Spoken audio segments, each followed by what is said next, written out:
Começa a Bárbara, não é? Oi.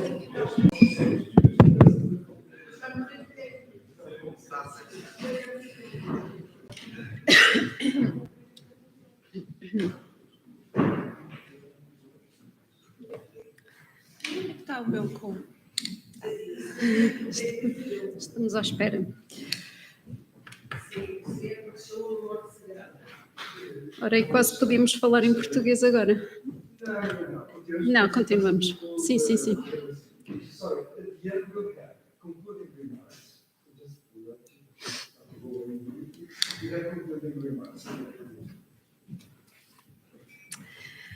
So now joining this panel, I have the honor of introducing Dra. Bárbara Direito. Bárbara holds a PhD from the University of Lisbon. She's a research fellow at the Center of Interuniversitário de História das Ciências e da Tecnologia na Nova, Lisboa, where she's studying livestock in colonial Mozambique. Her publications in national and international journals have focused on topics related to colonial Mozambique in the 20th century, particularly agrarian history, history of medicine, and environmental history.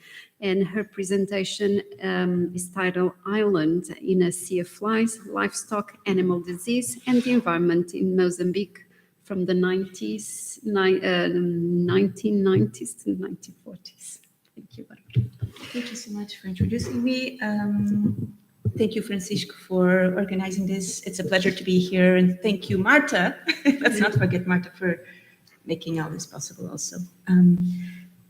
So today I will be talking to you about the environmental dimensions of livestock in Mozambique between the 1900s and the 1940s by looking at the relation between cattle, animal disease, and the environment. This is a topic I've been looking at for a few years now, and in this research I'm presenting today, I'm combining things I had prepared for a conference a few years back, so research I had done a few years ago with new things and new sources I've been exploring, so it combines old stuff with new stuff, but it hasn't been published yet, so it's original in that sense. Livestock has a rich history in many regions of Africa, occupying central roles in the livelihoods and social and economic organization of different pastoral and agro-pastoral societies. In Mozambique, archaeological and historical scholarship has particularly pointed to the importance of cattle in the south, in the region below the Save River. This region was and continues to be the region with the highest cattle density in the country. Significant cattle populations also exist in Angonia, in Tet. I'm going to be showing you a map in a little bit, don't worry. But elsewhere, it wasn't and isn't as significant. Paralleling the scholarship, the vast scholarship actually on other territories in Africa, and especially in Southern Africa, some studies have started to look at the particular ecologies that sustain livestock practices in southern Mozambique, but also at the changes wrought in those practices and ecologies, first by the 19th century expansion of the Nguris in southern Africa, and of course by the occupation wars launched by the Portuguese. The scholarship has also been interested in understanding how, since the beginning of the 20th century, those practices and ecologies were transformed by the economic ambitions of colonial authorities, as well as smaller and larger settlers and companies interested in expanding livestock production. Cattle was wanted for beef, for draught, for transport, for manure. There were many possibilities here. Another key topic in the historiography deals with the accompanying expansion of an official veterinary regime that attempted to regulate livestock practices at different levels, gradually deciding what was a healthy and a sick animal, where cattle could be kept, in what pastures it could be fed and when, the price at which a head of cattle would be sold, and where it could be marketed, how it would be slaughtered and where it could circulate, etc. So regulating every aspect of what was increasingly becoming a commodity. Slaughterhouses, markets, butchers, fences became part of urban and rural landscapes, and veterinary officers became a regular presence in colonial society, often contested and resisted by African cattle owners because they were disproportionately affected by coercive disease control measures, but they were also derided for delusions of grandeur by other experts who doubted that the South could ever become a cattle country. The possibilities of cattle expansion in Mozambique, as in other territories in Africa, were not limitless, regardless of those ambitions, and in spite of important scientific advances. A number of animal diseases, some of which were already endemic in different regions, reached epidemic proportions since the late 19th century, endangering African farmers' livelihoods and checking European dreams of livestock expansion. One such disease, animal trypanosomiasis, or Nagana, would attract the interest of numerous experts in Europe and in Africa, garner significant resources, especially after the Second World War, and foster intercolonial dynamics of cooperation and knowledge circulation, as well as tensions and disputes that have been highlighted in the relevant scholarship. Let me tell you a little bit more about this disease and why I find it is so relevant. Both in its human version, sleeping sickness, I'm sure you've heard of it, or in its animal version, the so-called Nagana, when it occurs in bovine cattle and horses, trypanosomiasis has been responsible for the death of thousands of people and domestic animals in Africa.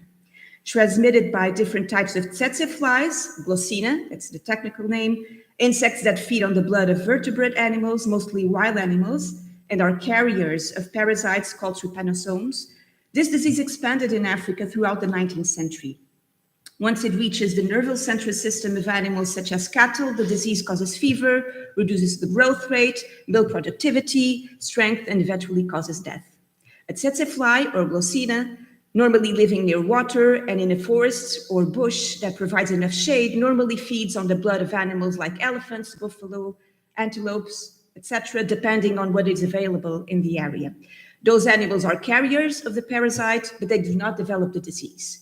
However, when they are infected, if a tsetse fly bites them, feeds on their blood, and subsequently feeds on the blood of a cow, it transmits the disease and the parasite, infecting that cow. This is a typical cycle connecting a carrier, for instance, an elephant or a buffalo, the tsetse fly, and the cow or a bull.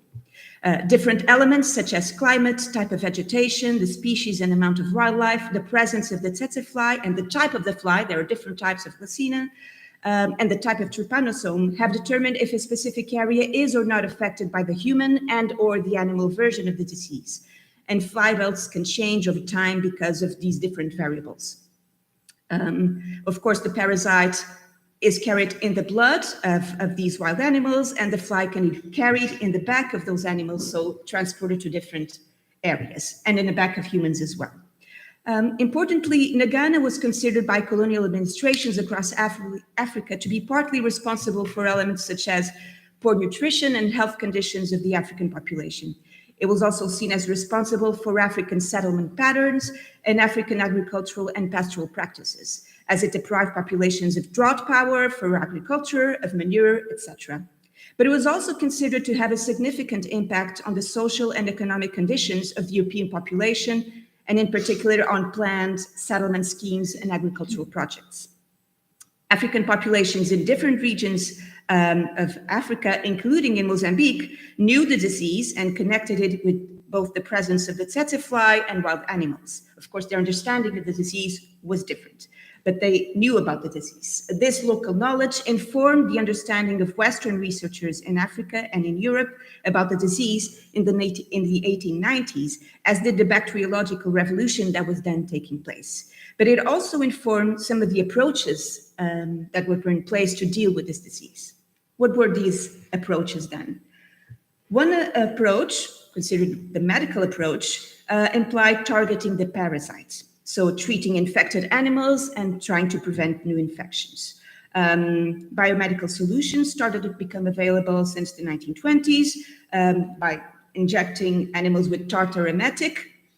It allowed the animals to gain a measure of tolerance to the disease, but failed to protect them from the disease. Later in the 1940s, pharmaceuticals were becoming more effective, and animals were also dipped in a solution that would supposedly protect them, but these measures required constant inoculation of the animals, so it was costly and technically, logistically difficult to implement. The other approach has been called the environmental approach. One of the options was to target the fly directly. In the 1930s, an entomologist developed a fly trap and used it. It was used in different countries, in different territories and regions. It managed to catch the flies, but it was expensive and difficult to operate. It required training of people to actually operate those traps. And so it was really not successful on a grand scale. By the 1940s, for instance, the South Africans, who were investing quite a lot of money in research about this disease, stopped using traps and started using chemicals, especially after World War II. They were particularly successful with DDT, which we know has other harmful effects, but at the time those effects were not known, and was used with quite a lot of success, especially in Zululand and South Africa, to eradicate the fly. There is other ways to approach this by targeting the fly indirectly. One of them is by targeting the habitat. So clearing the forest that is the habitat of the fly, and that also harbors some of the wildlife that the fly feeds on.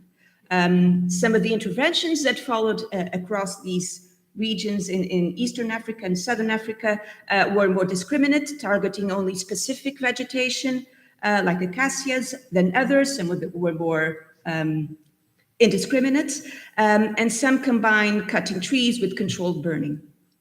Another option is to target the reservoir, that is starving the fly of its food supply, culling wildlife. This is basically applying in Africa what had been used in Europe to deal with other diseases in the early modern period and in modern Europe, namely rinderpest, so culling the wildlife, the elephants, etc. This was used in many of these territories in Africa, basically until the 1950s. This option was less available after that, but in Mozambique, as we will see, it continued to be used well into the 1970s. Another option, a third option, is what we could call the social engineering approach. It was very much informed by experiments that had been done by, for instance, the King of Gaza in south of Mozambique, Muzila, and it required frequent migration, mass resettlement, culling of game, and clearing of bush. So basically, choosing a specific area to settle populations and clearing the bush around it, as well as the wildlife. It required a constant work of maintenance in order to be successful. Hence the expression "islands in a sea of flies" that I used in my title, that was used by a number of experts in this period. And this possibility was more popular since the 1940s, and it was put forth namely by entomologists like Swinnerton, who worked in different countries, namely in Mozambique. So basically, Ngana posed very complex problems, was a very debated and contested terrain, gathered experts from different disciplines, veterinarians, entomologists, botanists, foresters, ecologists. Most territories in Southern and Eastern Africa opted for a combination of these different approaches, which had varying social, economic, and environmental effects. And they never managed eradication, only varying degrees of control. But it was also a very contested. All these measures were differently contested and by different actors, namely by African cattle owners, by hunters, conservationists, and ecologists. Let me just briefly show you a map that represents what were well, this is just a representation of the population of cattle in Mozambique.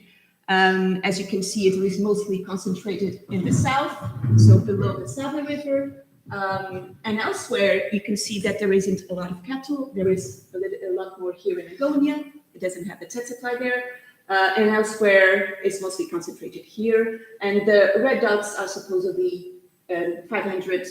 Each of these red dots is a herd of 500 heads of cattle owned by African populations, the red ones, and the green ones owned by European or non-African populations. This next map is a map of the fly belts of Bosina as they were studied in the 1940s. So this is representative of what the situation of the fly belts in the 1940s, not really of the 1920s, and I will show you why. So, of course, this is approximate. Flies move. but this was the product of many surveys that were carried out since the beginning of the century to try to determine the placement of the Glossina. So if we put them, well, this is a more dramatic take on this map, which was on the cover of a report prepared by the veterinary offices of Mozambique, which represents the fly bear and the blood, and the fly belts are shown in red, like the blood that the fly feeds on. It's just a more dramatic take on the fly belts. So if I put these maps side by side, you can clearly see that wherever you have fly belts, you have very little cattle. I think it's pretty obvious. But there's a lot more to this story than this, as I'm going to show you now. So now I'm going to briefly give you two examples of how the disease was dealt with in different regions of Mozambique, combining these different approaches and with varying success. And I think these two contexts help us understand the history of Ngana in Mozambique and the way it is entangled with many of the things that we have been discussing in these 2 days. So interestingly, one of the regions of Mozambique that historically had very little cattle and seemed to be doomed because of the Ngana, to use the dramatic tone that was common in accounts about this disease, was Lower Zambezia, near Quelimane, so in this region here. The epicenter of the coconut plantation system in Mozambique. But in fact, in the first decades of the 20th century, cattle herds increased in this region. Why and how is what I'm going to try to explain. This is a map of the 1940s, and what you see there is around Quelimane. There's quite a lot of green dots there, and I'm going to try to explain those green dots. If a map of the 1920s would not show you all those green dots in that area there. So in Lower Zambezia, since the late 1890s, new concession companies formed from the old prazos were created. Madal being one of them. It was created in 1903. It bought prazos that were already mostly occupied with coconut plantations, and the expansion of the coconut plantations required extensive clearing of existing forests, which in turn required extensive use of labor force, African labor force, of course. Madal started with 70,000 coconut trees in 1903. In the prazos it acquired, by 1913 it had 240,000 trees, and in 1993 it had 20,000 trees, mainly for copper production, which was exported mainly to France and Germany. But there's another reason for the vast deforestation in this region that's perhaps less obvious, and it is Ngana. So Madal had been trying to expand their herds to replace African workers, but without much success. A large forest occupying part of 3 of the prazos owned by Madal, a forest called Zalala, was infested with tsetse and touched on its prazos. So cattle that existed there, very few heads, looking for shade, was always in contact with the forest and with the fly and got infected there. And the Glossina could even be captured in the middle of plantations. The hosts of the parasite were mainly wild or bush pigs and monkeys. Some veterinarians from working in the region tried the medical approach with relative success, but it was not viable on a large scale because it was logistically difficult to implement. And they hadn't quite managed to adjust the level of tartar emetic they were applying on the animals, and a lot of the animals actually died while trying to be inoculated from the disease or cured from the disease. Ui, vou precisar um bocadinho mais. I know. It's terrible. Sorry. So after carrying out surveys in 1924 and 1926, the Agriculture Department, knowing of the effect of that Zalala forest on neighboring prazos, recommended partial deforestation and culling wild pigs. By 1932, nothing had been done, but the Great Depression was felt in the region. Crop prices had dropped at the international level. And ironically, these very wealthy concession companies complained to the government in Lourenço Marques and even to the Minister of Colonies in Lisbon that they had no means to pay their workers. They needed more cattle. Ultimately, Madal started clearing for the Zalala forest in 1933. It took at least 2 years to do it. And it also culled wild pigs and started investing in more cattle. In 1913, it had 250 heads of cattle. And by 1943, After it cleared the forests, culled the wild pigs, and started investing in cattle, it had nearly 8,000 heads of cattle. This is the results of that. So we see here in the picture above, cattle being used to transport coconuts in the plantations. And over here as well, the top picture is a mobile crowd that was being used to take the animals to the in the middle of plantations to use their manure. And in the bottom picture, the cattle is being used here to carry copra and wood. In 1943, instead of the forest, Madal had planted 50,000 coconut trees, and the tsetse was supposedly gone. The use of cattle in the plantations and the fertilizers was very successful and replicated in other prazos in the region. In some years, production improved by 50%. Cattle had thus, according to an expert, become the very soul of the coconut plantations in the region, their economic foundation, even though very little cattle had ever existed there. At least in the 1920s and the 1930s, deforestation and bush pig culling was not contested. The debates that did emerge seemed to revolve around who would clear the forest and who would pay for that. Deforestation and game culling and expansion of livestock seemed to suit everyone's interests. Of course, perhaps African populations living in the region would sometimes feed on those animals, and their livelihoods were perhaps affected. But at least in the sources that I checked, no one seemed to be particularly worried about that. Later on, we'll see there would be concerns, but at least in the 1930s and 1920s, there seemed to be no doubt that the plantations had won over the Glossina and that animals were not particularly relevant. Now I'm going to talk to you very briefly about the Sul do Save, so the region in the south where cattle was mostly concentrated. So this region was considered to be Mozambique's most prized cattle country and where Africans owned 75% of cattle. In this region, Nagana raised other questions that I am only going to address very briefly because I don't have enough time. So though cases of Nagana in the south had been reported earlier, until the mid-1930s, Portuguese authorities in Mozambique dealing with trypanosomiasis were particularly concerned with the human version of the disease, even though only very limited areas in the districts of Niassa in the north and Tete in the west were reportedly infected and mortality rates were particularly low. When in the 1930s, they did start worrying about Nagana, as did South Africa, Southern Rhodesia, which is Zimbabwe today, Tanganyika or Tanzania, and Kenya around the same time. They feared the south was being infested by the Nagana coming from the Save region. So after years of temporary missions and limited surveys, a permanent body was created in 1945 to deal with trypanosomiasis. It was called Missão de Combate às Trypanosomiasis. By then, Portugal had devised plans to expand cash crop production and to promote European colonization in the colony, and intensifying the fight against Nagana was considered a necessary step to reach those goals. Among the methods put forth by the MCT were land clearing, culling of infected domestic animals, dipping tanks, fly traps, culling of game. In fact, the MCT had hunting brigades, like these men here, who, armed with rifles, were tasked with killing thousands of animals in different parts of the country. Near the Save River, in Sabie, in Maputo, in different areas.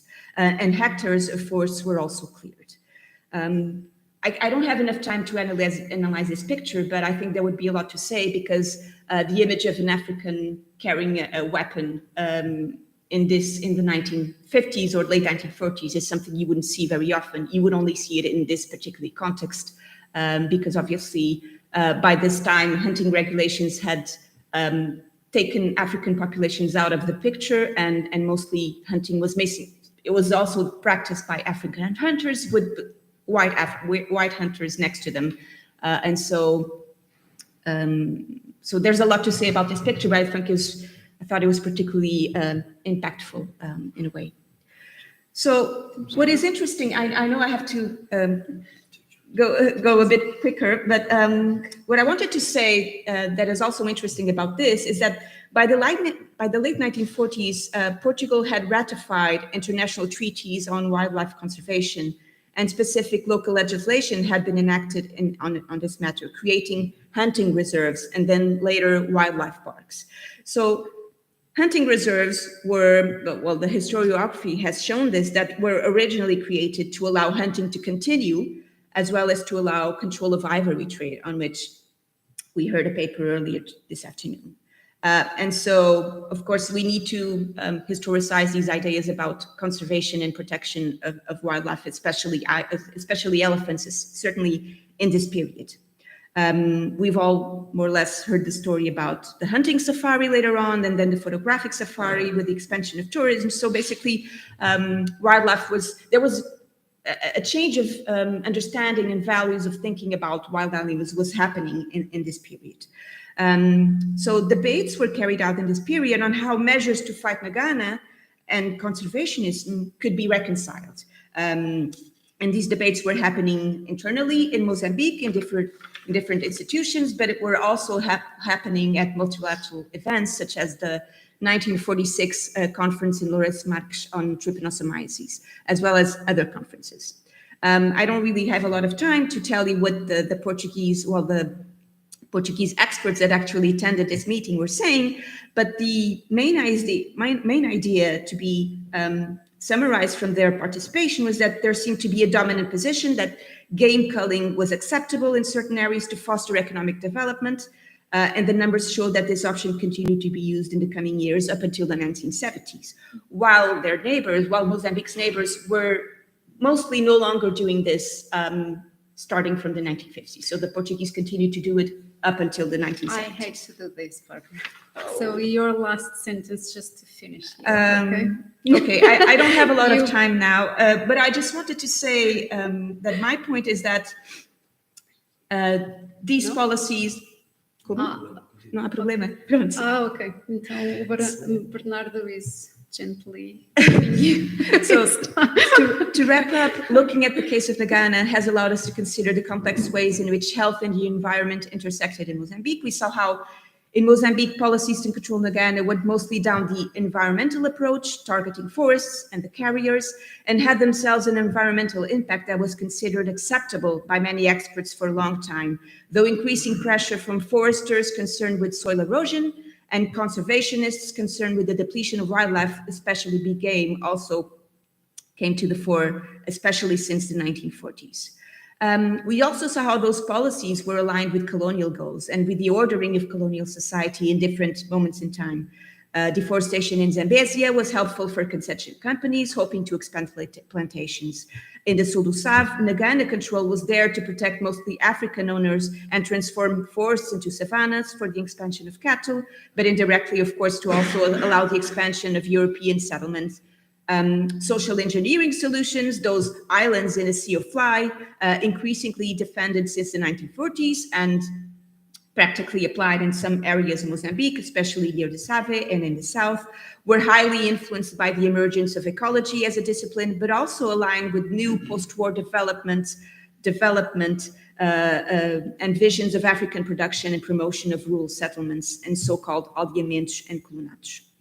We also saw, which I think Bernardo is going to address later on. So we also saw how the internal politics and dynamics intersected with international ones, from the Great Depression and the drop of copra prices to the pressure by Mozambique's neighbors to contain the tsetse fly.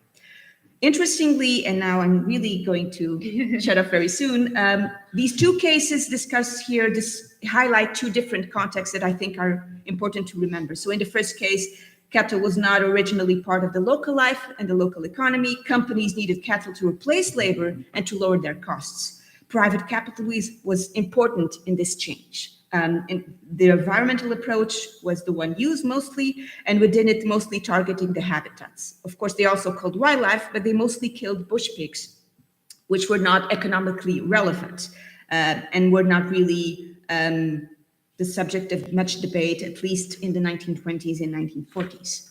In the second case, Africans owned 75% of cattle in the south. They were the main suppliers of beef to the capital. And Nagana was a threat to mostly Africans, but also European economic ambitions and presence in the south. There was also the question of problems in the border, the pressure of South Africa and Southern Rhodesia for the Portuguese to contain Nagana to avoid the expansion of the fly cross-border. Interventions were mostly by veterinary services and later by the Missão de Combate às Trypanosomias, not private companies. Thousands of game were killed. This is just, I didn't have time to analyze this, but it's just a list of the animals that were killed in a very small region in Govuru to protect one of those islands in a sea of flies that were created in southern Mozambique. This is a list of the animals that were killed in 1949, 1950, and 1951. These cases show the environmental impact of these measures in some cases was intentional and seen as positive and even as necessary, and reflected a hierarchy of values. So plantations were more important than forests for a certain time, cattle was more important than forests and than wildlife, and some animals were more important than others because the outcry that we saw since the 1950s or even the 1940s was about the protection of the big game like elephants and buffalo, etc. No one really cared about bush pig. So all this, I think, has to be considered, all these changing values, these nuances and contradictions that also permeated these policies. Mm-hmm. Okay, thank you so much. Apologies for the rushed last part, and thank you for your patience. Thank you for your fabulous paper and for your enthusiasm, and I'm looking forward to hear you expand on that picture, actually. So I'm quite curious, so hopefully someone will ask something. So now it's my pleasure to introduce Dr. Bernardo Pinto Cruz, who is a lecturer at Nova Lisboa in Global Science and Political Science with a PhD in Global Studies from Nova as well, at FCSH. Bernardo wrote a thesis on villagization and violence moderation in Angola's anti-colonial war. Currently is leading a project that examines how Portuguese colonialism affected Africa's socio-economic development, namely in Cabo Verde, Angola, and Mozambique. He's the co-author of Políticas Coloniais em Tempo de Revoltas and the editor of Descontrolo em Luanda, Urbanismo, Polícia e Lazeres nos Mocecos do Império. His presentation is titled "The Developmental Effects of..." Oh, it's too long, maybe. The developmental effects of late colonial coercion. Okay. Yes. Thank you very much. Thank you, Francisco, for this opportunity. When Francisco asked me to talk about this subject here today, I had just finished my PhD thesis on violence moderation during Angola's anti-colonial war.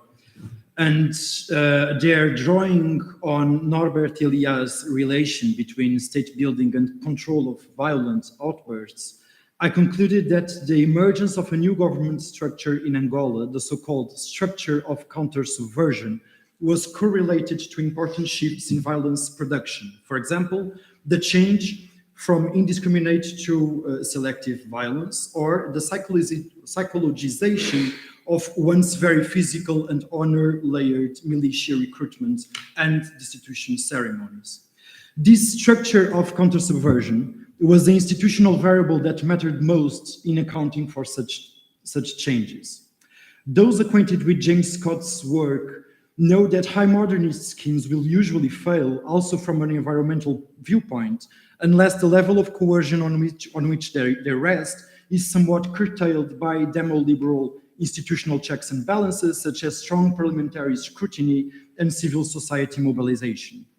However, little to no attention has been given to the similar roles authoritarian and totalitarian institutions can perform as effective bulwarks against disruptive technocratic impulses. So, I tested this assumption by comparing the two major initiatives of Portuguese late colonial social engineering in Angola and Mozambique, the Cunene hydroelectric scheme and the Cahora Bassa Dam, respectively. This comparison is noteworthy, especially because my institutional variable of interest, the structure of counter-subversion, varied.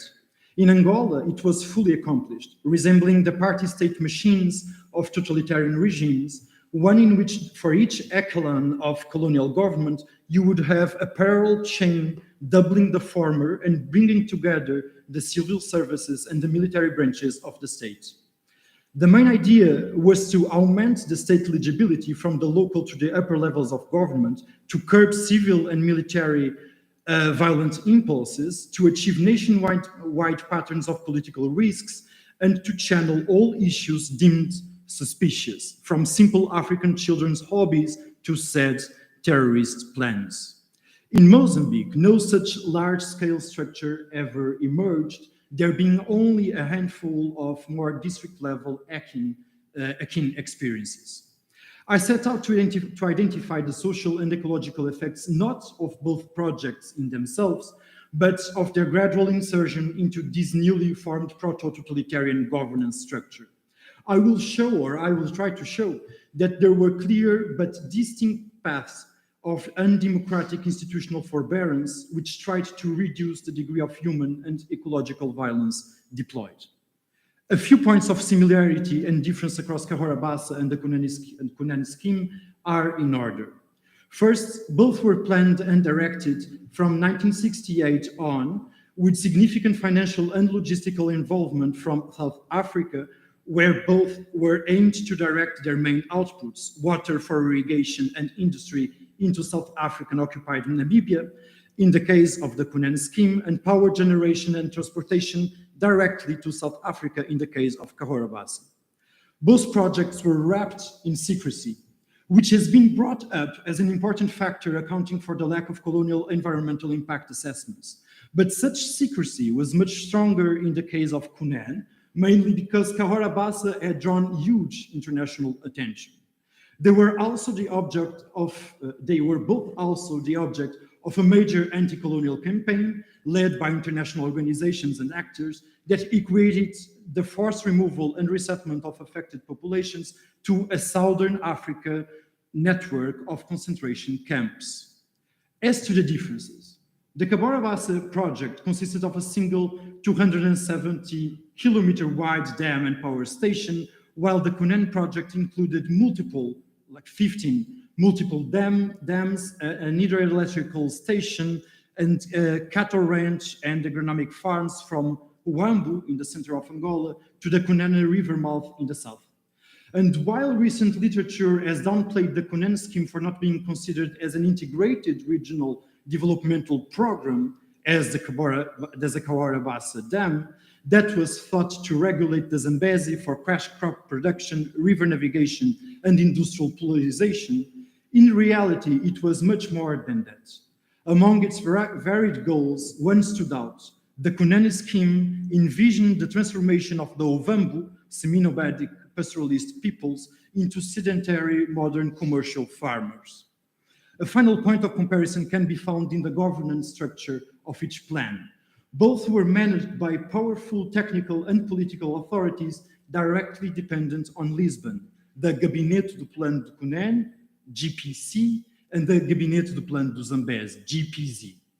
These authorities, so the official story goes, were directly inspired by Roosevelt's Tennessee Valley Authority, the mother of radical regional development planning.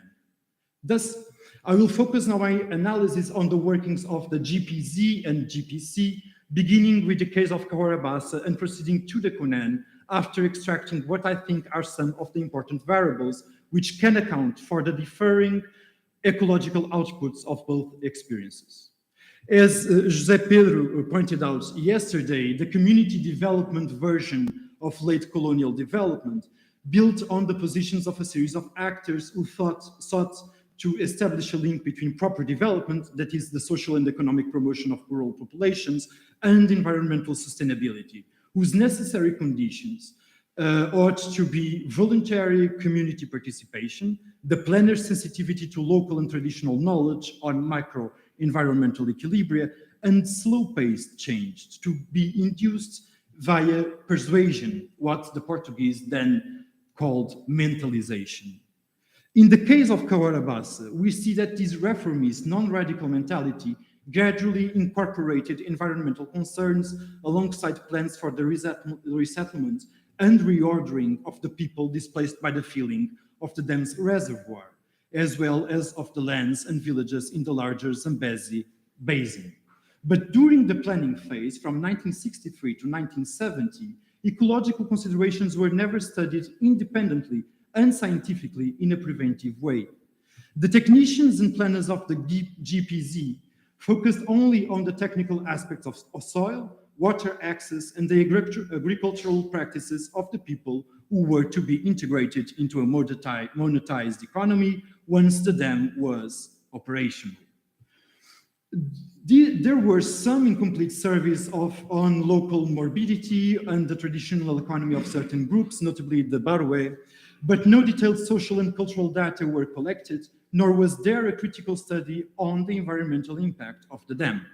Emphasis was placed on rural extension methods, promoting community education, distributing public goods, and stimulating the monetization of African trade, particularly by encouraging female consumption of non-essential goods and male wage labor.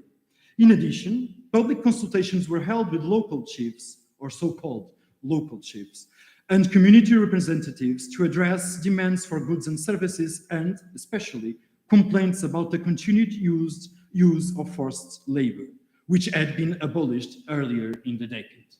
This period saw the emergence of a pseudo-democratic hydrographic authority in keeping with the low salience of the resettlement motive, which would only be planned in 1968. As I mentioned earlier, I believe that the lack of pre-impoundment studies on the severe ecological impact of both the dam and the accompanying social engineering correlates with this disregard for the more brutal aspects of the displacements. This association was not accidental, for it was precisely when the GPZ began planning the resettlement and concentration of some 25,000 African inhabitants in the Zambezi floodplains that critical scientific evidence about the environmental costs of the dam began to appear. The GPZ's accumulated knowledge in ecology and sociology played a significant role in the planning of population relocation, shaping the criteria employed in the process. The initial plans aimed to resettle approximately 8,000 Africans annually between 1971 and 1973 in a phased and controlled manner, following community development principles. These plans took into careful consideration the geographical and physical aspects of destination areas, particularly the quality of the soils and access to clean water. The aim was not only to ensure a sustainable food supply for the resettled population, but also to enhance sanitary conditions and overall health. The adopted approach was one of moderate improvement, emphasizing agricultural development supported by technical inputs, seed distribution, and initial food assistance until the first harvests. Additionally, comprehensive medical and educational support were to be provided. The plans placed great importance on minimizing the disruptive effects of the relocation by respecting the cultural norms, ethnic affinities, and avoiding the mixing of different ethnic groups. Scientific expertise in agronomy, including in-depth studies of soil quality and hydrology, played a crucial role in identifying suitable arable land and grazing areas, while also ensuring that the new settlements were near the original lands. Consideration was given to the appropriate timing of relocations, taking into account the agricultural cycle. So social and political stability, opportunities for wage labor, and cash crop promotion were the main goals. Persuasion and technical know-how had to go hand in hand. At the time of planning, the GPZ enjoyed decision-making and implementation autonomy. However, as of 1971, this autonomy began to be challenged, which I will address in a moment. This does not mean that the GPZ did not have to harmonize its actions with other authorities that also had their own plans for the resettlement and of development, such as the district government of Tet, whose criteria were not very much different from the ones applied by the GPZ. In fact, GPZ technicians went even further when questioning the criteria for being too vague and by opposing a one-size-fits-all model of villagization or reordering. For example, as Alan and Barbara Isaacman have shown, these technicians considered the estimates of 25,000 individuals directly affected by the impoundment to be too conservative, as they did not take into account the thousands of migrant workers in Rhodesia and Zambia. Furthermore, they did not share the idea, accepted at the higher levels of the civil administration in Mozambique at the time, that the population density was low, which further justified their preference for concentration. In reality, the Zambezi riverbanks in the Tet district were much more densely populated than the hinterland. They had more fertile soils and different rainfall patterns. In other words, GPZ technicians were aware of the limited contribution of ecologically and socially sensitive criteria of their own plan. However, they reached a compromise that could be locally worked out given the phased pace of the project and the belief in rural extension work, which could mitigate the immediate social costs that the district government considered minor in light of the long-term improvements in the quality of life for the resettlement population. This compromise emerged within a changing institutional framework at the district level. The GPZ began operating through a working group supervised by the district governor, which coordinated land, settlement, health, education services with the psychosocial branch of the army. This integration into a local counter-subversion structure was crucial for dividing the planning and implementation work through the launching of priority zones, each with different styles of resettlement. There was a zone for coercive and urgent resettlement under military intervention, of course, a zone of persuasive reordering, and a third green zone left to the GPZ. On one hand, this reinforced the GPZ's autonomy by delineating its own area of intervention, albeit in coordination with other services, including the Mozambican Agronomic Research Institute. But it also opens an institutional channel to limit its autonomy, as would become clear later on. It should be noted that the first scientific studies on aquatic and terrestrial biology, only indirectly related to the resettlement policy, were carried out within this very framework of institutional cooperation. I am referring to a project led by the Overseas Research Board in 1970, which, drawing on FAO literature on artificial lakes, analyzed the expected effects of flooding on mineral composition, vegetation, animals, humans, disease transmission, hydrology, fisheries, and climate. The goal was to advance precautionary measures to prevent negative impacts such as the loss of arable land, sedimentation, invasive plants, hydrogen sulfide production, vector insects, and loss of biodiversity. In addition, this project rehearsed a kind of self-reflexive position on the displacement of populations, focusing on the physical and psychological traumas of the adaptation to a modified habitat. However, this initiative did not materialize until 3 years later, when the GPZ created an applied ecology mission to monitor the impact of Kawarabasa. It was from this mission that the first policy-oriented recommendations emerged, based on evidence gathered by the ecologist Brian Davies and his team. They questioned, among other things, the rapid pace at which the reservoir was going to be filled as of July 1974, but the authorities and the GPZ technicians were unwilling to give in. After all, the main goal was to deliver power to South Africa within the specified time frame. Another important contribution to the field was also started exactly in 1970, but by the South African ecologist Kenneth Tinley of the Mozambican Veterinary Services, who would later be known for his doctoral thesis on the Gorongosa ecosystem. Tinley and his colleague Alexandre Sousa Dias charted the wild fauna of the Middle Zambezi with an eye on preserving the rarest of the species: the black rhino, the red palanca, the cheetah, and the mesans, an antelope.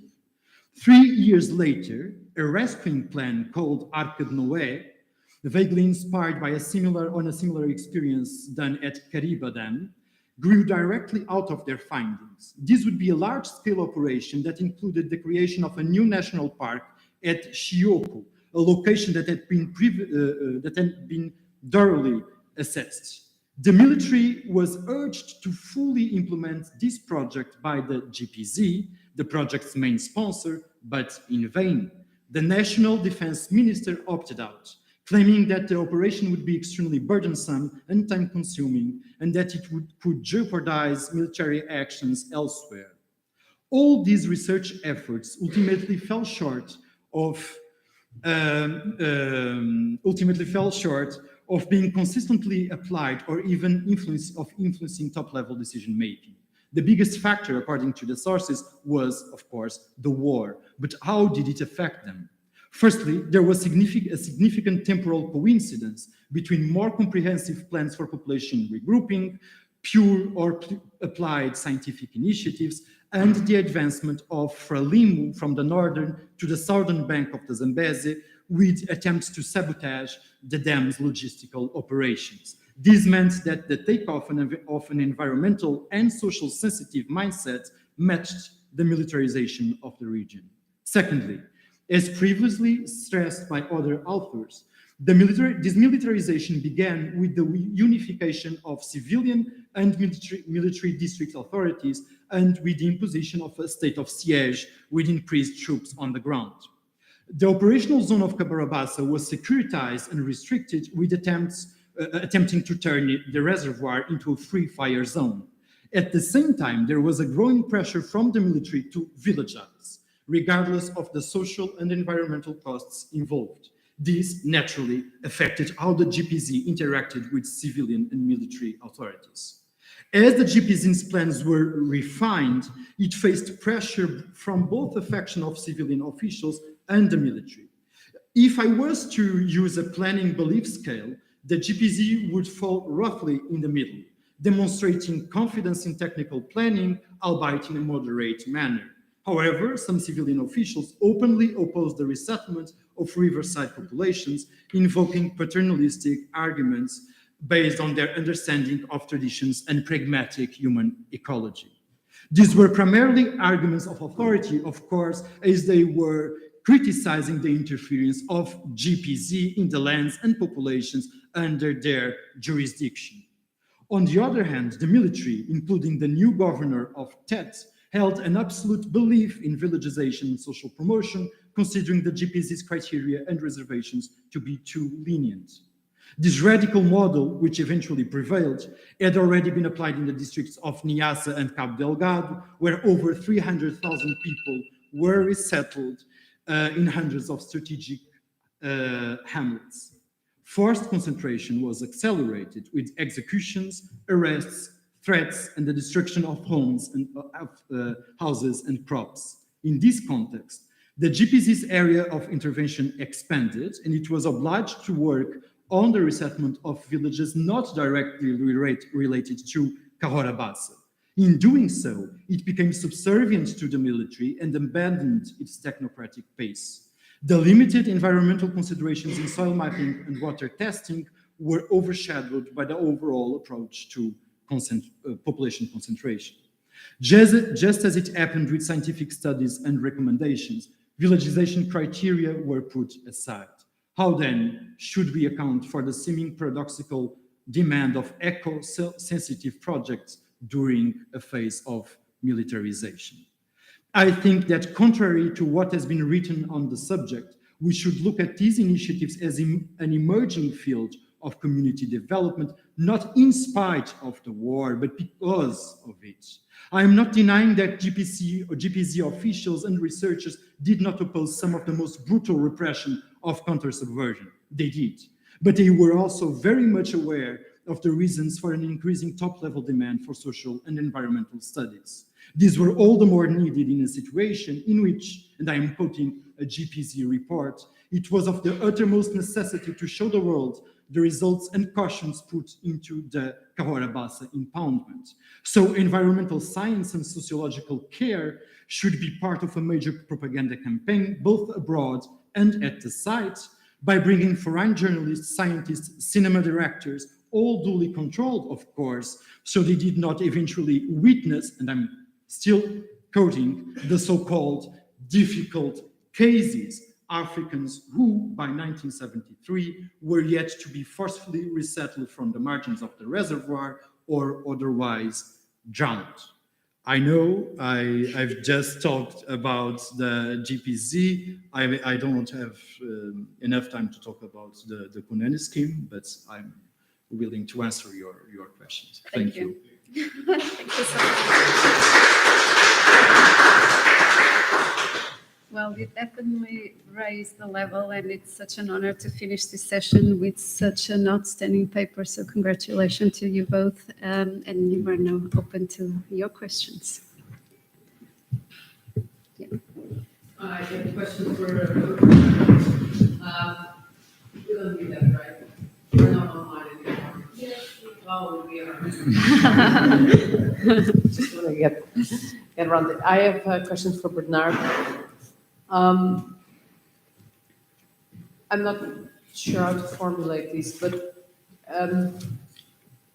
what is the weight of this kind of foreign island in the middle of a war raging zone where everything is happening under the international scrutiny, right? Because Cahora Bassa has private, non-Portuguese security, has foreigners in it. How does the international element, this almost, well, it's not diplomatic grounds, but this is a rather strange island in the middle of a colonial war. How does this relate to the story that you're telling? And I'm not only thinking about how it goes from outside in, but also inside out. Just some thoughts, because I wonder to which extent all the issues that you've tackled, and mostly this displacement of people, how is this conceived from within? From within. Like the island, like the international island that is Cahora Bassa, there in the middle. The Zamco, okay. Right. You spoke a lot about the institutionalization of the idea. So how did this take place really hands-on? Francisco, sim. Thank you so much for these excellent papers. I have two questions, one on time and the other on space. To Barbara, I would ask, how does the experience in Mozambique compare to what was happening, for instance, in South Africa or in Zimbabwe? And to Bernardo, I would have loved to hear you about the case of Kunene, because it's much less known than the case of Cahora Bassa, because the Isaacmans worked a little bit on that, and you mentioned it. My question is a little bit more distorted, because you mentioned the impact, the environmental impact, and the displacement of populations massively. So, what was, looking at it from the present? So, in the past, and I know that Portugal still has a stake in Cahora Bassa, as far as I know. I remember that the president of the Territory, I remember Sampaio nominating a representative in Cahora Bassa. I don't know whether it's going on, I suppose so. So,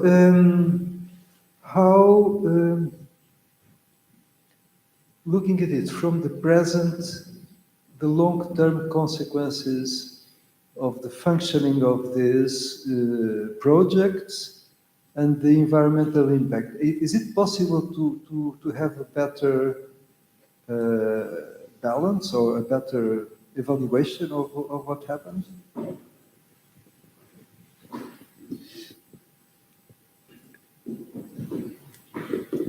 I have a question for Barbara, or two. If you could tell us a little bit more how local communities approached Nagana, understood it, learned how to live with it, or fought it. And the other question is totally speculative. I don't know if it makes any sense, but there is cattle, the importance of African-owned cattle in southern Mozambique.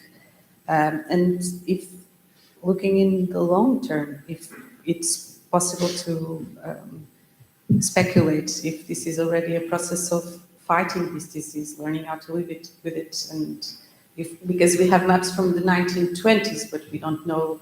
I imagine that cattle was already part of these communities' local economic, their local economies. So if the fly had existed in the past, or if we know anything about this.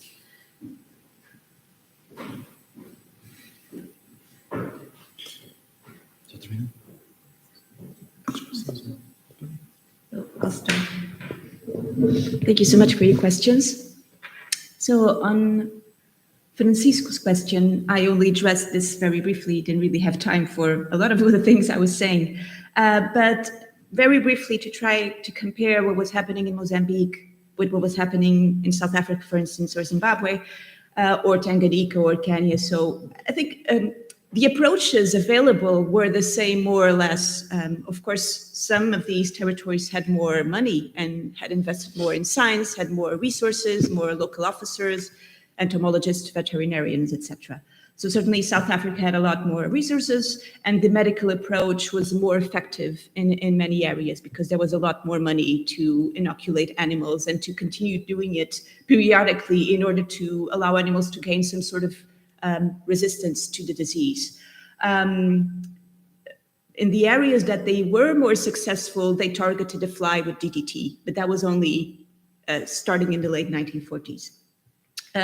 What I think is different from Mozambique is that there was also a lot more, a very powerful ranching sector.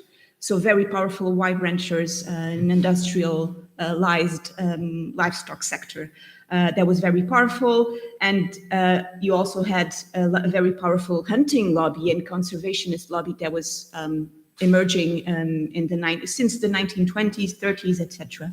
So there was a lot of contestation to the creation, for instance, of parks by, for instance, ranchers who didn't want a national park next to the areas where they had their cattle because their cattle was going to be affected. And so these things were more debated and more contested. And I think in Mozambique, there was a little less of that present.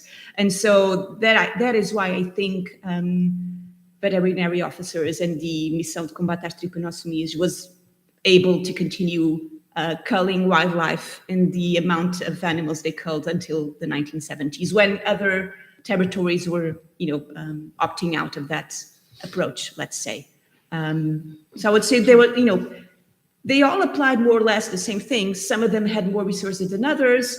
In some countries, there was more contestation, opposition to some of the more radical measures when they were starting to become unacceptable, given the conservationist values that were becoming more important. I think that would be my answer. Regarding Marta's question, how local communities dealt with Nagana, some of the sources available for the 19th century, namely, well, actually, it's a source from the 1920s, a survey done by an entomologist called Swinnerton, who worked in Tanganyika in South Africa, but also in Mozambique. He interviewed quite a lot of people in the region that he studied in central Mozambique, and a lot of the people there were able to tell him how they knew about the disease, and how Muzilas, the former king of the Gaza region in the south, had himself targeted the disease, and a lot of those solutions were the ones that were also to become available for European veterinary departments, so clearing the forests and the bush and culling the wildlife. Of course, these communities practiced shifting agriculture to a certain degree, and also spread out the cattle to avoid infection with other diseases, not just Nagana. And so they had to be more strict about the way they moved about in the regions and protect those areas, culling wildlife and clearing the forests around them. So I think most of the solutions available were also available to these populations, just the understanding of the particular relation between the fly and the wildlife and cattle was not really understood, obviously, to the degree that a microscope would allow you to understand it.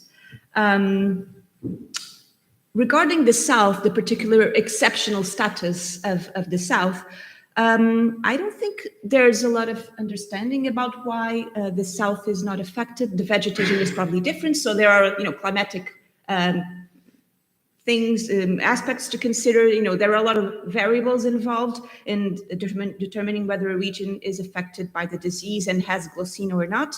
But there's another element I think I can address, which is in the South, as I was saying earlier, the southern tip in the district of Maputo, there was trypanosomiasis, but you didn't have the Glossina. So the Glossina, there were other flies present that could also transmit the disease. So there's a number of variables present.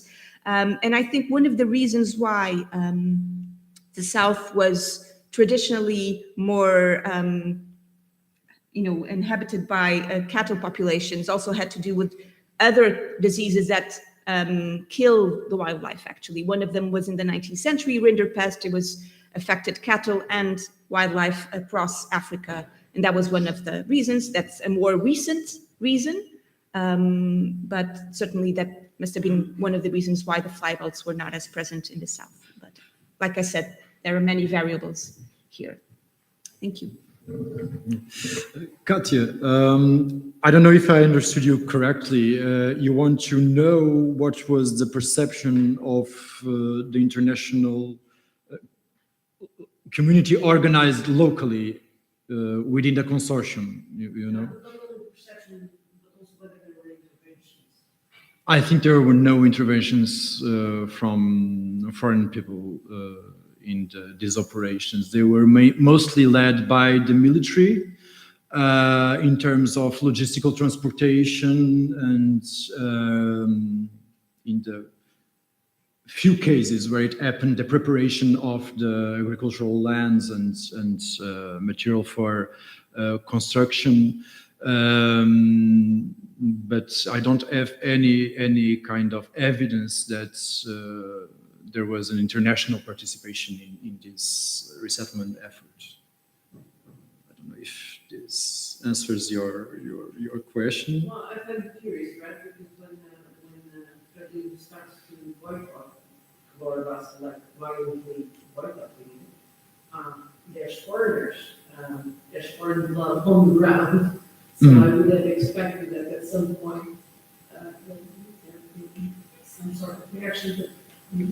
Okay. I don't have any evidence, but I am not saying it's impossible to have happened. So that was my question. Okay.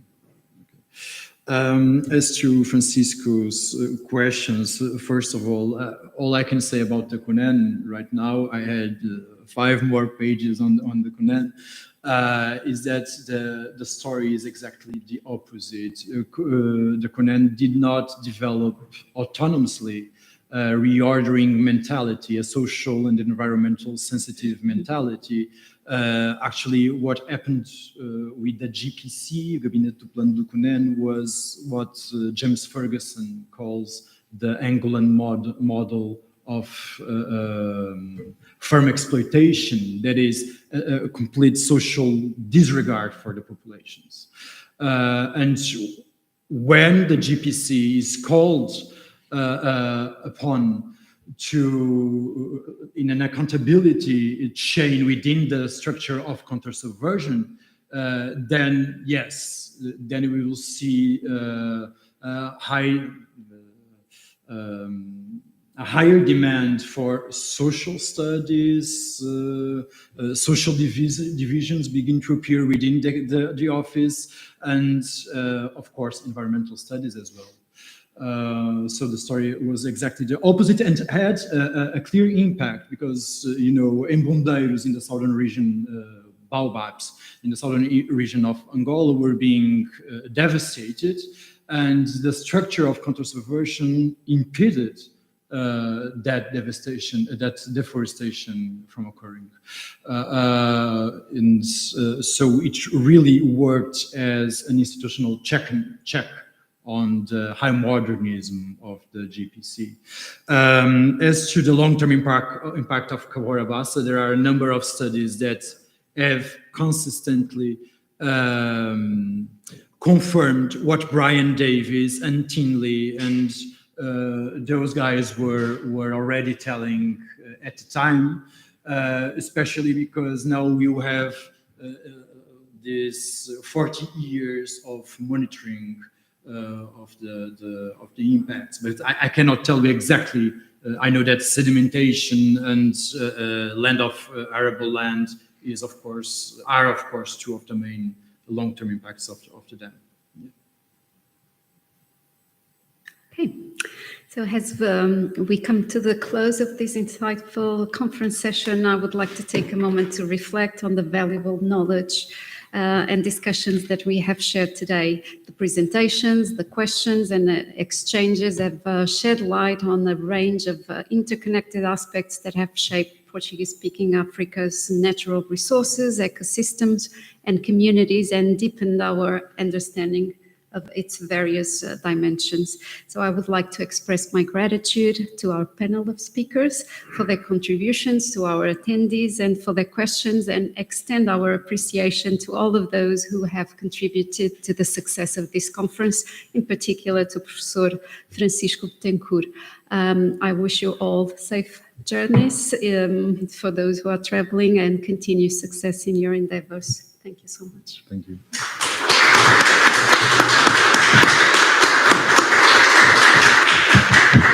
Sorry, it's just a few more minutes because we have concluding remarks.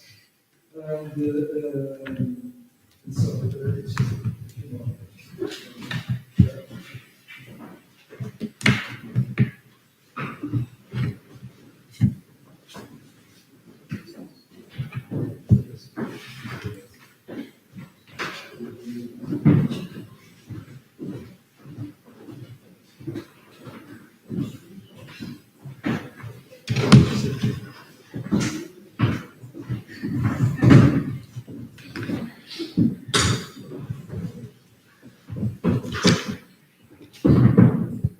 Well, I gave more work to Katia Antunes. I'm a little bit worried about it.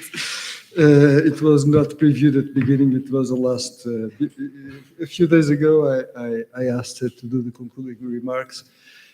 It's true that I trust a lot Katia because we have shared a project of a book on merchant cultures, and we have been exchanging knowledge for already a certain period of time.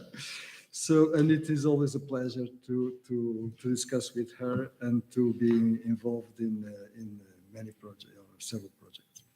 So, what I suggest is that you. That I say something. Exactly. Okay. Well, thank you for putting me between everyone else in beer. It's always a wonderful place to be on a Saturday afternoon. So what I try to do, with all respect for the individual papers and perspectives, is looking at, so what have we done for 2 days, and perhaps what we might want to do for the future. Please disagree with me. Just fly elsewhere. Think of beer.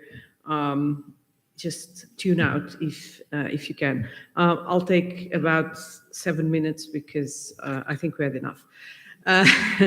So after 2 days of ideas and discussions and evidence, agreements, disagreements, diverse approaches, and plenty of multidisciplinary thoughts, I think we are all tired, but intellectually richer. The cost analysis, there you are, the economic historians, is thus more than positive, and for that, my most sincere thanks again to Francisco and the privilege of being here, not working environment at all. As always, it forces us to think outside of our tiny boxes, so that we much like to embrace his invitations every time he gathers people around the table, as he did yesterday and today. So coming up with conclusions again on this Saturday afternoon is, of course, risky and risking my own life in many ways. So I'll keep it short and less nuanced than perhaps it is warranted. I leave you with my reading of what happened here, and I absolutely accept that opinions in the room will differ from mine. After close reflections of the challenging and very good content that most of you produced, I think there are a few common themes of exploratory lines that may be of interest to move towards implementation and an implementation of the challenges that we have noticed thus far into a more concrete project. Some of these lines raise questions, offer solace, and push us even more to embrace other challenges. So I'll point a few. First, the problem of words and wording. I think it matters, and I think we need to pay attention. First of all, we all use the word environment in very different ways, and therefore we talked about a lot of things. Why do we do that? I think because we understand the environment in different ways, partially because of linguistic constraints and because of the type of scholarly debates we usually position our work in. The same applies for the definition of what we define as empire, and the, in my view, necessary difference between colonial and imperial regimes that I leave here unqualified, as I think it should be left unqualified. Thirdly, there are two options out of this conundrum. We either give each other the room to define environment within the scholarly contexts that we are more comfortable with, acknowledging the richness of accepting the work and debates of others as equally relevant, and this would then translate in a multidisciplinary exercise, or secondly, the other option, we devise a conceptual framework that is accepted by all, with clearly defined analytical grids that may be shared, translating thus into an exercise of interdisciplinary effort. Interdisciplinarity here different of multidisciplinarity. I think both are valid. I'm not sure what you want to do, but that's not my problem. Secondly, the issues of reciprocity. And here I would start by stating, I think that the empires impact ecosystems and ultimately the environment. Reciprocity means then that we cannot dismiss the idea that ecosystems and ultimately environment destroyed empires, as we have had multiple examples for the 13th, 14th, and 15th century in Southeast Asia. And thus my reference yesterday still for the opening address by Bruce Campbell at the World Economic History Conference. By the way, it's on YouTube, so you can just listen to it if you have the time. In order to think of reciprocity, perhaps better push and pull, action-reaction canvas, chronology matters, as the 15th century Europe or North Africa is not the 16th century Asia, the 17th and 18th century Brazil, or the 19th and 20th century Africa, as actually the paper of Bernard just exemplified. So I think chronology matters, geography matters, and it also matters not only because the environments that we're talking about are very different, but also because the resources that we're talking about of intervention are not, it's not only a question of scale and scope, but it's also a question of technology. Then there is the third point, I think it's important, and that is that of the smoking gun. And that's something actually that Zé Vicente opened yesterday, and that was continued today with Diogo's paper and later on with Susanna and João Paulo and Marta's work. I think we need to find the smoking gun to link empire to environment. I think intuitively, it's easy to say, yes, there are impacts, yeah, sure. But how do you account for them? So how do you build those correlations? I think we presuppose a lot and we demonstrate very little, and we don't need to measure stuff. So I'm not being obsessed with numbers, but I'm obsessed with finding sources, primary sources that actually substantiate what we're saying. And I think that a lot of the papers here did that exactly. And I think that that may be actually the added value of this conversation. So even if we come from different disciplines, we are specialized in different areas and regions of the world in different chronologies. We are all scholars. And a scholarly exercise demands demonstration instead of assumptions, even if they may be intuitive and logic. So moving forward, I think we should move away from theoretical considerations only, which is where we started, to source test-based studies that should stand at the core of our work, which is exactly what we have done. All of you have done that. We all work from different bodies of sources, and this diversity can actually be influential and beneficial to this exercise. The way to perhaps facilitate such endeavor would be simply create a line of inquiry, and now I look at you, that is common to all, so that we can take that line of inquiry, apply it to the sources we have and the bodies of scholarly production that we're used to. So we depart from what we know and we impose a new line of inquiry to actually see how far we can contribute to answer commonly raised questions exactly about this interchange or this intersectional relationship between empire and environment. The ultimate result of this exercise is then a strong contribution to a multitude of bodies of scholarly debates. So you regroup and you send out to the scholarly debates where you usually take stock with arguments that are sustained by a strong and solid empirical base. And this is not quantum physics. Everyone has done this in different ways yesterday and today.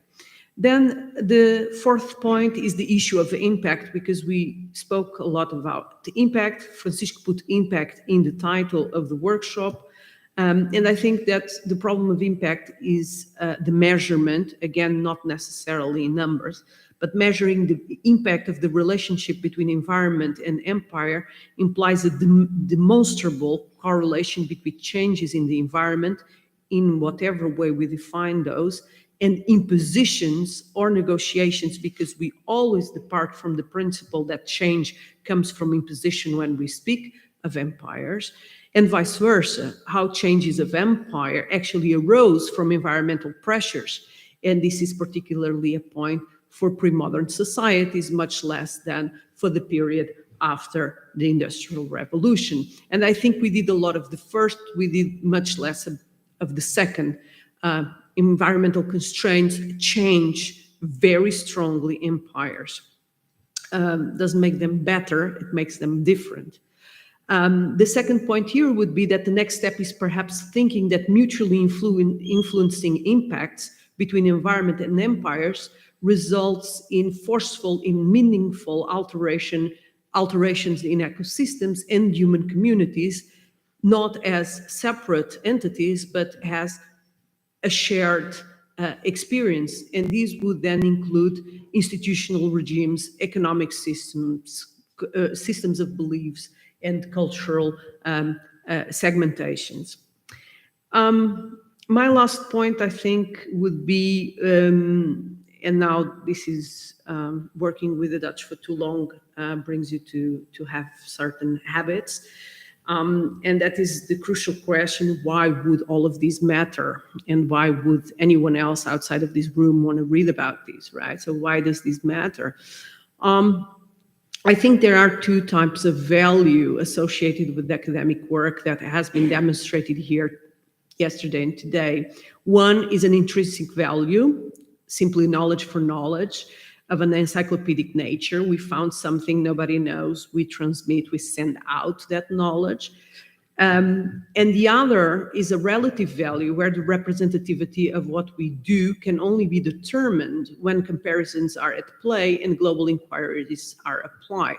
So the questions that were raised were often of a comparative nature, right? So what it means, the cattle in Mozambique and in neighboring countries, how the ivory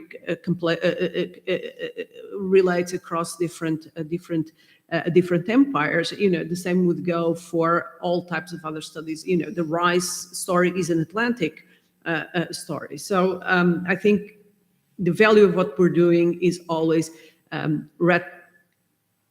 comparative. And if we can demonstrate that that comparison is meaningful, I think we can add value to the question why it matters. This may sound strange, but questioning permanently the centrality of our own subject matter may actually offer perspectives on why would we care about the Portuguese Empire or European empires at all, or adopt European concepts to understand realities that were primarily experienced as someone else's view of the world. And I think this is returning to what Tiago and Sujit were actually hinting yesterday, is that we are using concepts and frames and boxes that are, of course, coming from the empire. These are European visions of what matters when studying environment. And I think Diogo said, Diogo and José Augusto said, they both hinted at, a mountain of stones can have no value for empires and have a lot of values for the people or the ecosystems locally. But actually, European languages and European experiences are extremely bad at having enough vocabulary to extricate themselves out of the boxes that we're usually using. And I close. Perhaps the largest elephant in the room during these 2 days is the fact that almost everything we spoke about was the result of two drives that neoliberal Western thought has always associated with European development. One is that human actions from the European perspective are driven by different types of capital. So we, Europeans, exploit. That's what we do. We are predators. We take over. That's what we do. That's what we all demonstrate, because that's intuitively also how we all perceive empire. Secondly, that Europeans normalize this drive for acquiring capitals, and here it's a plural of capitals, and we've learned that there's also spatial capital, by translating it into capitalist exploitation of available resources and framing such exploitation as the only path-dependent way to achieve development and thus modernity. That other communities, like the environment itself, follow different logics. It is almost unthinkable, as we even miss the proper words to name such logics, again, as Sujit and Tiago hinted at yesterday. And I think they were very right to do so. What may be useful moving forward is that we are ultimately looking at the problem of deployment of diverse typologies of power. And that's also why we are obsessed with impact. And now I'm not criticizing, but I understand that the word is not neutral. And by asserting different paths of this power, in our minds, in our sources, we have actually noticed huge amounts of path dependence, inequality, constellations that were attained, conquered, or even appropriated in a more or less violent means. And I think we started quite peacefully, and we ended up in the middle of the end of the colonial war and going towards the 21st century. With your last question, are we still inheriting the last chapter of empire? So I think that it is important that we are self-conscious about our own perceptions of empire as something that has been produced by a very specific type of mindset. And this is also the reason why we associate automatically empire with destruction, because it's demonstrable at different points that was the case. But this is incarcerated in our box, in our scientific box, as this is what Europeans do. Actually, others do it as well. We talk less about that, but it's not bailing out Europeans. Is that Europeans do things differently for a reason, and it is mostly in the mind.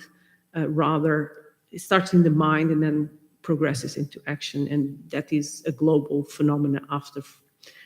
Actually, I would put it around the 11th century. Other people will say it starts in 1415. Well, it matters for empire 1415, but it starts, in my view, much earlier. And I really stop there. Thank you for putting up with me before beer.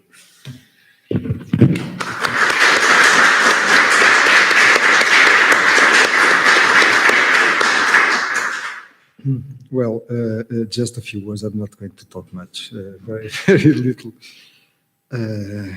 I'm not going to discuss. I would agree until the last phrase, by the way. The ideas before action. That I would not follow. But the rest, I fully agree. So, just two issues. Because, well, I would like to organize a book around EO papers.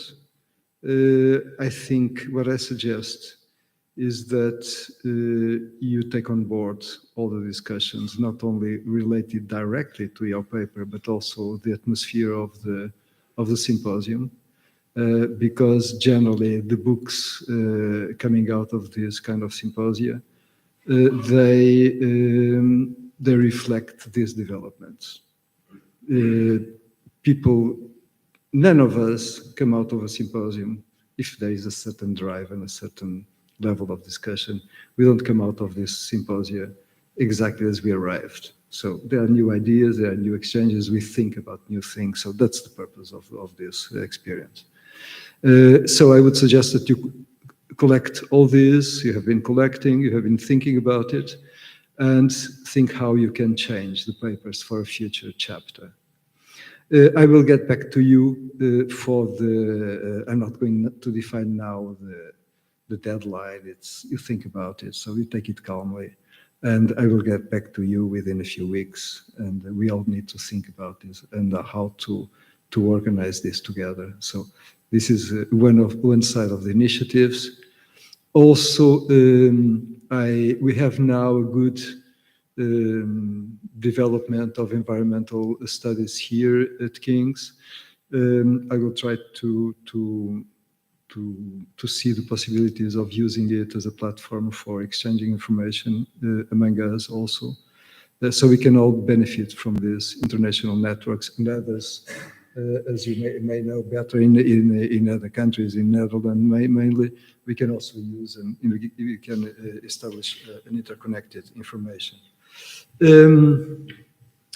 The purpose, and Katja already touched this issue, the purpose of this symposium is not only to intervene in a very powerful debate, interdisciplinary debate around environment. I linked it with the Portuguese Empire for several reasons, but also, well, for two main reasons. First, because empires are back. I already mentioned this in another intervention. And we cannot ignore that all the dynamic around the nation states was a little bit too optimistic or too pessimistic according to the perspective. And people thought that the empires were something from the past. They're back, so we need to think about empires. And connected to this idea, and I think environment is crucial because it's all there, it's not separated, and Diogo mentioned also this. We are living in this, I would use the metaphor by Zygmunt Bauman, we are all in this liquidity. We are all involved. There's no separation between human beings and nature. We are all there. So it's a kind of liquidity. And so environment can explain, or how we understand it, this liquidity, biophysical, can help us to explain many things that have been obscured. And finally, linked to this idea that empires are back and we need to think about them, I think colonial past and the colonial weight is there, and we are not looking at it properly. And is there in a way, when I was talking about the dissolution of the dichotomy between metropolis and colonies, I would say that this dissolution goes on, and decolonization of the former empires is still to be acted, to be implemented. Decolonization of everything. We think that in Europe that the decolonization is something external. It's totally internal. We are still living in the, I'm talking about here, but in other places in the world also. We are still living with the weight of the colonial past. It's not elsewhere, it's here also. And this is even more frightening when we think that there are the projects of empire being activated in other parts of the world, which will not be better. This idea, the other day I was discussing empires which are more benign than others. I'm still to see how to substantiate this argument. So we are living still in this colonial framework. So we need to act around it, and environment is a great subject to address all this. Thank you so much.